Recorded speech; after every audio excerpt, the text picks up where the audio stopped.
Hey YouTube, Zyloc Media Hindsight again. It is October 8th, and that means just 10 more days until the Portland Retro Gaming Expo kicks off. Today we're going to look at one more horror classic for the Atari 2600, and that is the Texas Chainsaw Massacre by Wizard Games. It came out in 1982, 1 year before Halloween that I reviewed a couple days ago. And I kind of wanted to see how they stacked up against each other.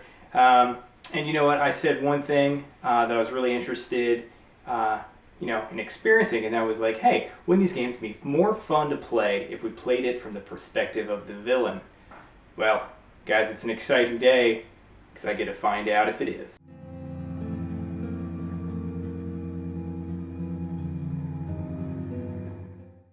And after a little bit of time with the game, I can honestly say the game's only slightly more interesting from the perspective of the killer this time around. Let me set the stage for you.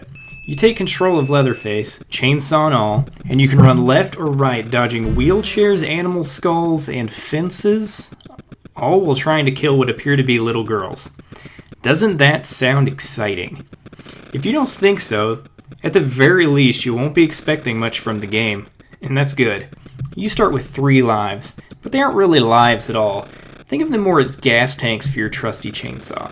When the chainsaw is used, your fuel gauge will deplete, and after the gauge runs out, you just start with a fresh one. Why not let the player just have one tank that takes 3 times as long to deplete?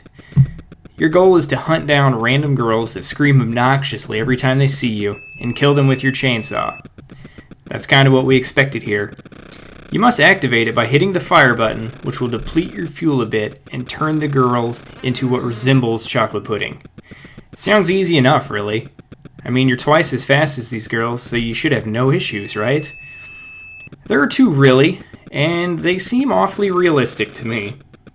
For one, when approaching your prey, they'll randomly teleport behind you several times, causing you to waste fuel. I don't recall this happening in a horror movie, ever. I mean, what really happened to the girls just tripping over themselves conveniently for the killer? And what's up with Leatherface getting stuck on everything and having to chainsaw himself free? How can one man's head be so large that it gets caught on a wheelchair? It just really doesn't make sense to me. Graphically, there's not a whole lot going on with this game.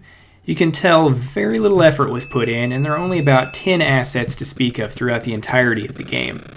There really isn't any music while playing this game either, just the sweet, repetitive sound of your running chainsaw grating on your ears.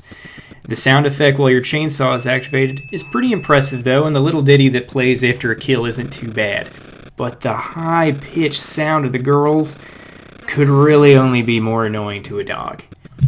Although, to be fair, these girls could be considered the badasses of this adventure.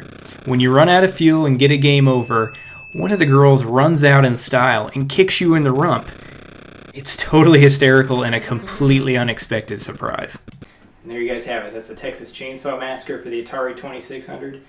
Ultimately, I think it's better than Halloween, simply because the game is more challenging and the perspective is just a little bit more interesting. But ultimately, it falls under the same problems. There's no final goal besides a high score. The game's simply boring.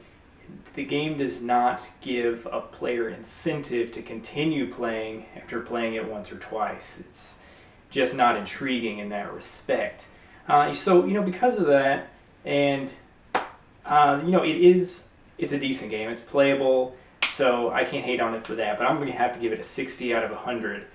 And a fun fact about that game, or about Texas Chainsaw Massacre and Halloween, is that, when they came out, due to the sensitive material that's actually in the games, and obviously the movies is based on that, retailers weren't really big on, putting this on their shelves and selling it. So these games are actually really scarce, and, some of them have been selling for upwards of $500, which is pretty interesting.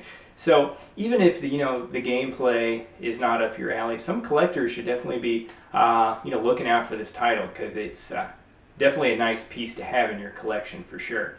That's really all I have today, guys. Go ahead and try it out, see how you like it. Let me know how you do. And as always, I'm Zyloc with Media Hindsight, signing out.